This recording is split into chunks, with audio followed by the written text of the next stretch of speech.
In all of this, what do you think of Jesus? Well, it certainly seems like there's a lot of people that believe that there was this very exceptional human being that existed.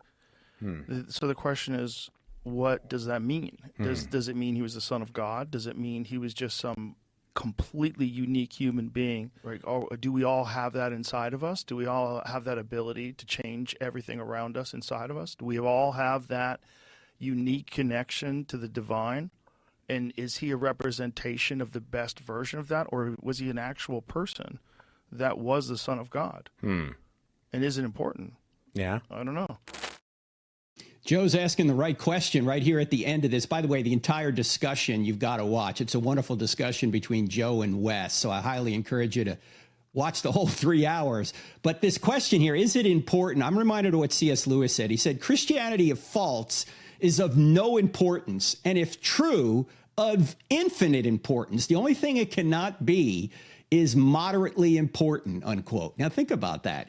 If Jesus really is God, he died and rose again, and our eternity is tied up in whether or not we accept the free gift of salvation he provides, then that's of infinite importance, because eternity is of infinite importance. If Jesus wasn't God and Christianity isn't true, it's of no importance. It can't be moderately important. Now, when you look at the resurrection, there's only two possibilities. It either happened or it didn't happen. Now, a lot of people can't believe in a resurrection because they've never seen one.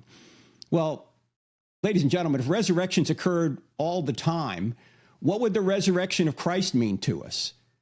Nothing. I mean, if resurrections were routine events, then the resurrection of Christ would have no importance to us.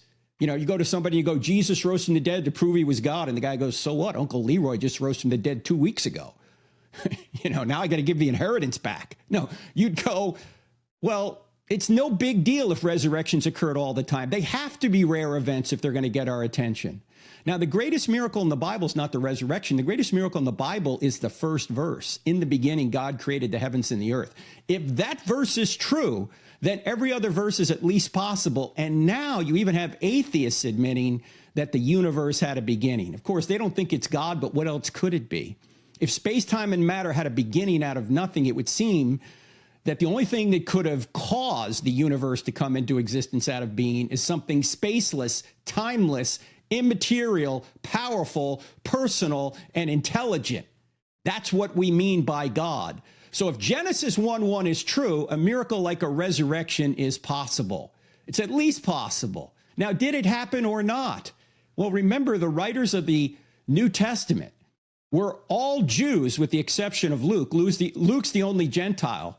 Why would they invent a resurrected Jesus? What did these Jews have to gain by saying a man claimed to be God and rose from the dead? All they got from it was they got beaten, tortured, and killed after getting kicked out of the synagogue. Now, that's not a list of perks, being beaten, tortured, and killed. They had no motive to invent it. So it seems that having no motive to invent it and then being abused by saying it was true, that they're either telling the truth or they're mistaken. Now, how could they be mistaken? They spent 3 years with this guy. They would have known if he had not risen from the dead. They could have gone to the tomb and taken out the body.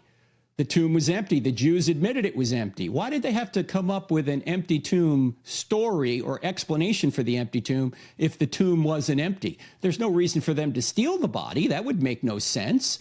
Why? Again, to get them beaten, tortured, and killed for something that was false? Why would they go die for it? They had no motive. Again, if it was false, yes, some people will die for something they think is true, but nobody will die for a lie they know is a lie. And the New Testament writers were in a position to know whether it was a lie or not, and they went to their deaths anyway. Now, for those of you that are Christians, you might go, what Frank's about to say here sounds like heresy, but it's not. Let me just sum it up this way. Christianity is not true because a series of documents we call the Bible say it's true. In fact, Christianity would be true if the Bible never existed? You say, well, how can that be? Ladies and gentlemen, do you realize that there were thousands of Christians before a line of the New Testament was ever written? Why? Because Christianity did not begin with a book. Christianity began with an event, the resurrection. There would be no books that we put under one binding we call the Bible if Jesus had never risen from the dead. Why are Jews inventing this? There's no motive to invent it.